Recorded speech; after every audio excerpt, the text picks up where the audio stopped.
Compañeros, hoy nos encontramos con el licenciado en terapia física Rodrigo Raimundo Ortiz Revilla, el cual nos va a hablar un poco de lo que es asma y EPOC, para el cual le vamos a realizar las siguientes preguntas.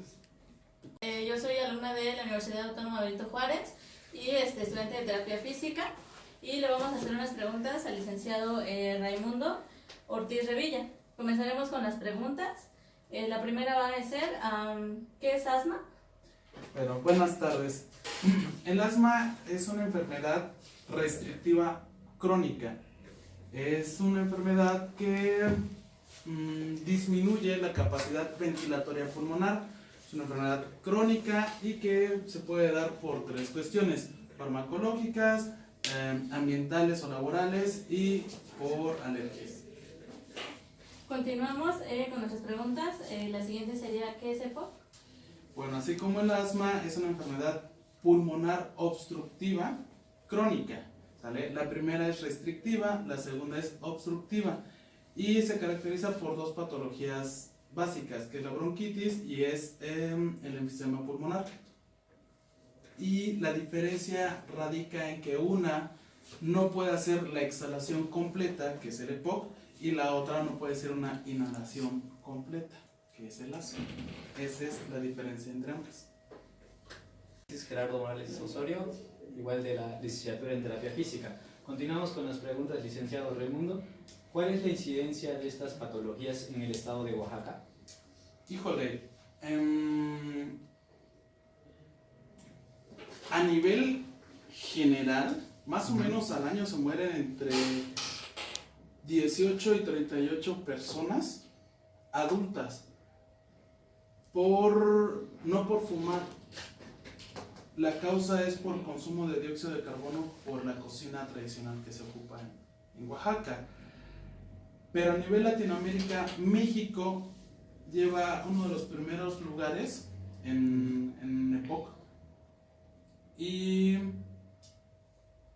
parte de Estados Unidos es más por asma, ¿sale? Por enfermedades restrictivas crónicas, sobre todo por la variedad de climas que tienen ahí.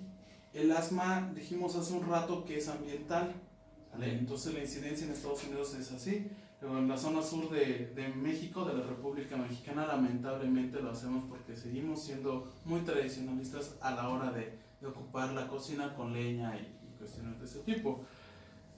El fumar es uno de los factores predisponentes para sufrir este tipo de patologías, pero no es un factor determinante, ¿sale? Entonces, al contrario de lo que pensarían muchos, la mayoría de las personas que fuman mueren por accidentes de tránsito y no por fumar, ¿ok? Aquí en Oaxaca se da más por el tipo de cocina tradicional que tenemos. ¿Existe algún fármaco que puede ocasionar estas patologías? En cuanto al EPOC, no. Pero en cuanto al asma, sí. Lo vuelvo a repetir, dijimos que era un factor laboral, ambiental y por alergias. Lo pueden dar desde las sulfas, alimentos como los mariscos, ambientales, no sé, el polen, o los que son alérgicos o tienen gripa de primavera o de verano. En cuanto al EPOC, es más ambiental. Aparte del enfisema y la bronquitis, hay un tercero en discordia, que es que se da mucho entre los años 80 y 90, que es una patología que se llama asbestosis, que consiste en que se acumulaba mucho hollín o asbesto por las minas o por los techados que teníamos antes. No sé, deben recordar que había unas láminas acanaladas como de cemento, pero estaban hechos de asbesto. Entonces eso se desprendía y se acumulaba en el pulmón. Recuerden que es obstructiva crónica, entonces se iba por el peso, caía a las partes basales de los pulmones y nos provocaba eso. Farmacológicamente para el EPOC no se ha encontrado alguna otra cuestión.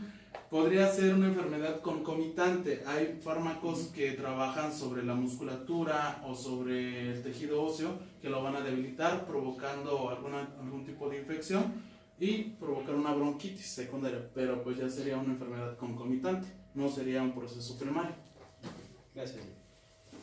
Continuando con la entrevista, ¿qué protocolo fisioterapéutico se utiliza hoy en día ante la enfermedad de EPOC y el asma? Bueno, al ser una enfermedad parecidas, vuelvo a repetir, una es restrictiva y la otra es obstructiva, se manejan protocolos similares.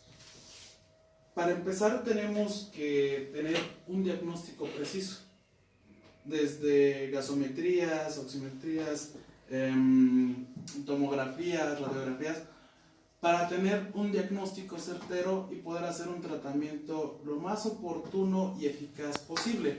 La mayoría de los tratamientos se basan en la reeducación de la respiración, técnicas de ahorro de energía y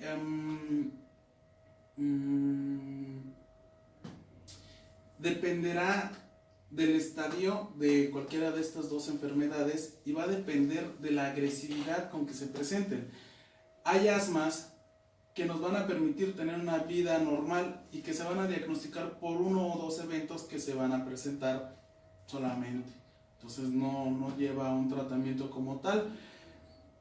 Hay estadios como el segundo o tercero en el EPOC que sí necesitan un protocolo o un tratamiento específico. ¿Por qué? Porque son pacientes que se cansan con caminar, no necesitan hacer un ejercicio. En la bronquitis va a depender si está en el periodo de exacerbación o de remisión. ¿Ok? Recuerden que para tener un diagnóstico necesita presentarse una tos con expectoración por más de 3 meses, 2 o 3 veces al año.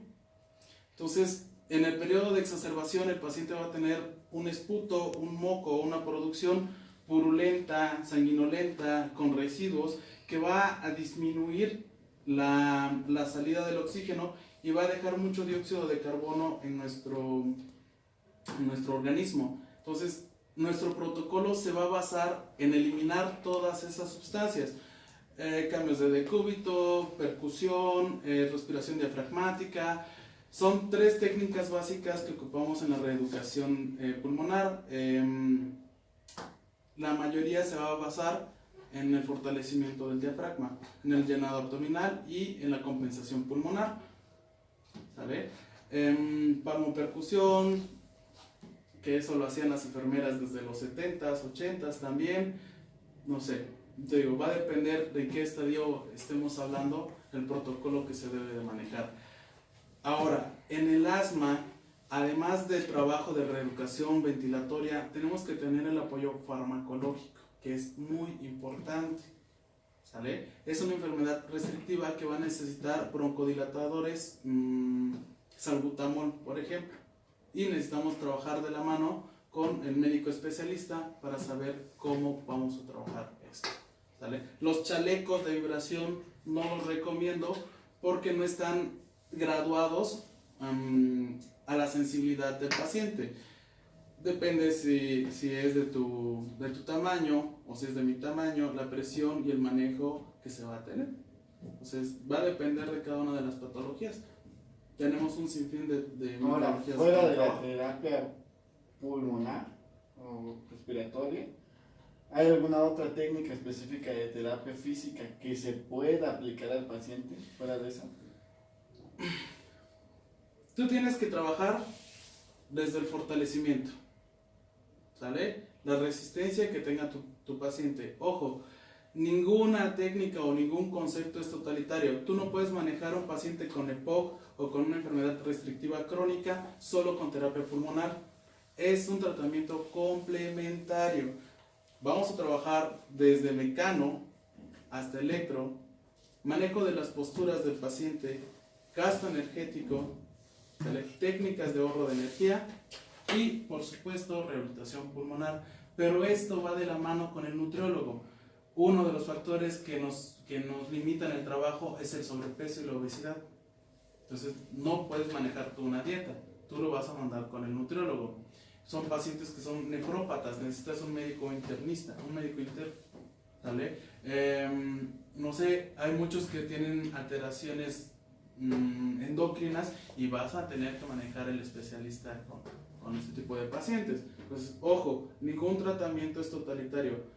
Van desde los cambios de postura o de decúbito, como te había dicho, técnicas vibratorias, reeducación pulmonar y obviamente reeducación total del paciente, como subir y bajar escaleras con mejora de gasto energético, la dieta adecuada, manejos respiratorios, recuperación del paciente. Entonces, no sé, hay demasiadas cosas que tienes que ver con un solo tipo de paciente. Necesitas tener una historia clínica adecuada para que tú puedas hacer este tipo de manejos. Gracias. Buenas tardes, mi nombre es Anaí. La siguiente pregunta es: ¿qué protocolo sugieren para un ataque de asma o durante un ataque de asma? Bueno, hace rato mencioné que es una enfermedad multifactorial, laboral, ambiental, farmacológica, ¿vale? Puede ser secundario un shock anafiláctico también. Y uno de los componentes principales es la parte psicosomática. Hay pacientes que reciben una noticia, no sé, que van a ser mamás solteras, y les da un ataque. Entonces lo que procede es tranquilizarlos, ayudarle a la respiración y llamar a su médico tratante. Preguntarle si tiene alguna alergia o en su defecto qué fármacos está manejando el paciente. Depende también dónde te toque el ataque. Digo, en la vía pública o si te agarra en tu área de trabajo, tú en tu historia clínica debiste haber preguntado si tiene algún proceso infeccioso o tiene alguna enfermedad concomitante, diabético, hipertenso, asmático, alérgico a... ¿Vale? Entonces, si tu paciente desde un principio te dijo que es asmática o asmático, tú debes preguntarle si usa algún medicamento para controlarlo, si traes un inhalador, que generalmente es el salbutamol el que utilizamos, y ocuparlo en ese ataque de asma. Siempre conservar la calma y prepararte para cualquier tipo de situación. Ojo, te vuelvo a repetir, si esto pasa en tu área laboral con un paciente que tú ya conoces, tú de antemano debes estar prevenida con su medicamento y con las acciones adecuadas. No gritar, ¿sale? No decir, ¡ay, corre más! Acomodarla, relajarlo, pedirle que respire y que haga una respiración abdominal. Por eso estás reeducando su respiración. ¿Vale? Nada más, no pasa nada. Gracias. Soy José Francisco y proseguimos con las preguntas. ¿Y alguna de estas enfermedades puede generar alguna discapacidad? Claro, son enfermedades crónicas, obviamente te van a generar alguna discapacidad, te van a restringir en las actividades de la vida diaria humana, pero va a depender del grado de expresión de la enfermedad.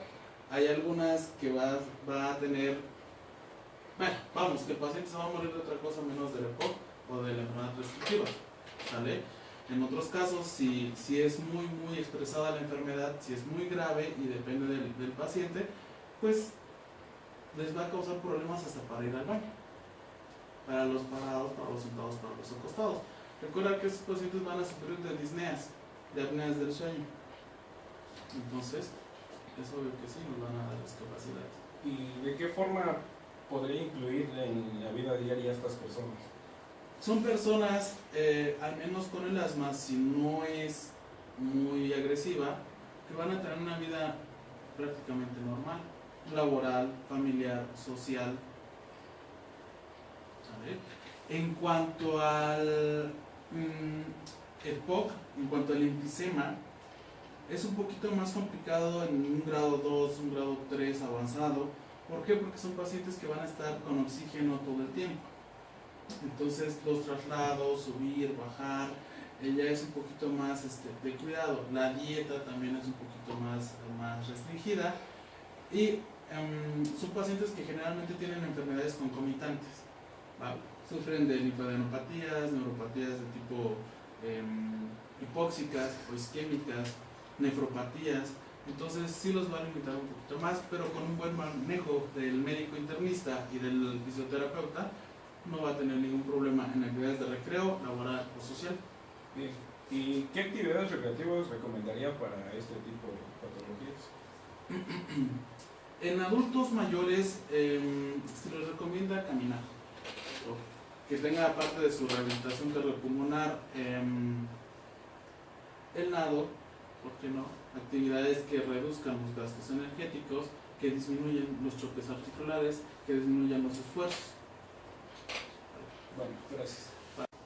Continuando con las preguntas, ¿me podría decir qué prevención les recomienda para evitar dichas enfermedades?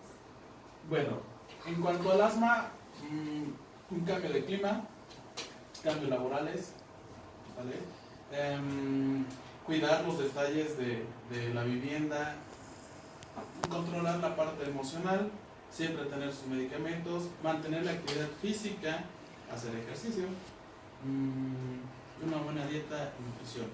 En cuanto al EPOC, uno de los factores predisponentes es el fumar. No es determinante, pero sí es predisponente. Hay que dejar de fumar. La obesidad y el sobrepeso, ¿okay? Es un factor también predisponente. Hay que mejorar eso, hay que ir con su nutriólogo. Nada de bajar dietas o ejercicios de internet, es lo peor que pueden hacer. Evitar el automedicarse. ¿Okay? Acudir con el especialista, ya sea en medicina física y rehabilitación, con el terapeuta físico, con el médico general que lleve de la mano todas estas patologías, con su médico internista y con el especialista adecuado con su patología.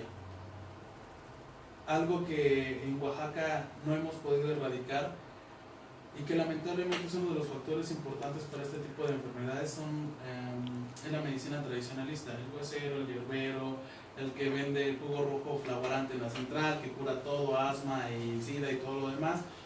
Eso tenemos que quitar, ¿vale?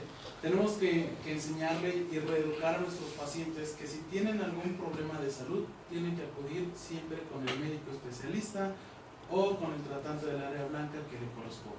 En el caso del asma y del EPOC, con el especialista, el terapeuta en rehabilitación pulmonar o cardiopulmonar, con el terapeuta físico, con todos estos profesionales que están calificados o que tienen un conocimiento para el manejo de este tipo de patologías y muchas otras que nos aquejan en nuestro estado. Nada más. Creo. Está. Bueno, continuando, licenciado, ¿qué enfermedades adyacentes nos podrían complicar este cuadro clínico sobre el asma y el EPOC? Híjole, hay muchas enfermedades concomitantes, pero se va a deber mucho a la edad, al sexo del paciente. Desde la obesidad, la hipertensión, la diabetes, nefropatías, si está mucho tiempo nuestro paciente en reposo prolongado, podemos tener cambios de presiones ortostáticas que van a afectar todavía más al pulmón, que van a afectar todavía más al corazón. Recordemos que de los matrimonios más celosos que hay en el cuerpo es el corazón y el pulmón. Cuando empieza a fallar uno, el otro también va a compensar y va a terminar fallando. Vamos a tener insuficiencias cardíacas, vamos a tener cardiomegalias también. Vamos a tener síndromes de reposo prolongado. Eso nos trae problemas en tegumentos, traen problemas de úlceras por presión, trae problemas de linfadenopatías, trae problemas de trombosis, trae problemas de edema. Hay muchas cuestiones que tenemos que evitar. Lo que nos va a traer deformidades, debilidad muscular, bueno, deformidades funcionales, deformidades estructuradas. Es un sinfín. Si nosotros dejamos caer a un paciente que de por sí ya le cuesta trabajo pararse y sentarse, podemos llevarlo a la muerte en cuestión de días, ¿no? Entonces depende mucho del enfoque terapéutico que tengamos. Necesitamos enfocarnos mucho en la prevención, necesitamos enfocarnos mucho en la rehabilitación y prever a futuro. ¿Por qué? Porque este tipo de enfermedades nos va a traer muchos problemas y muchas complicaciones. Gracias. Licenciado Raimundo, para finalizar, solo le haré la pregunta de que el asma o el EPOC tienen cura.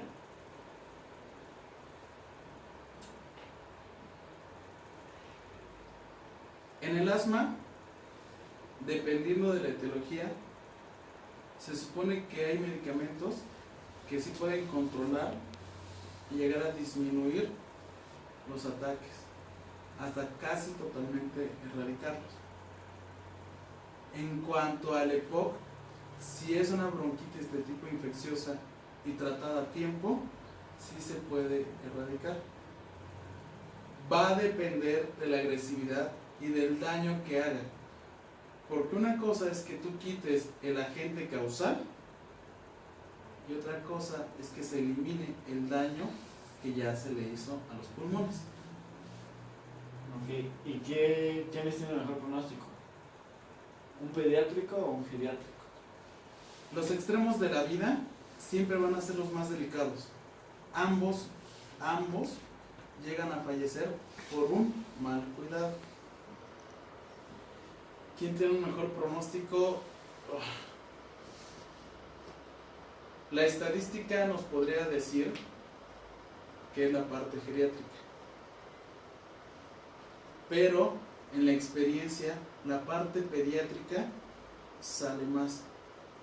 ¿Por qué? Porque tiene todo a su favor. La edad, la recuperación. ¿Vale? ¿Cuál es la diferencia? La experiencia del adulto. Recuerden que la energía y la fuerza y la vitalidad de una persona joven siempre va a ser superada y compensada por la experiencia de un adulto. Se cuida más, te pueden decir dónde le duele, qué siente y te obedecen los cuidados. Un pediátrico generalmente no lo hace. ¿Ok? Y depende de terceros, papá, mamá o cuidadores. Solo pues, le agradezco por el tiempo, licenciado, por habernos recibido a mí y a mis compañeros y por darnos esta entrevista.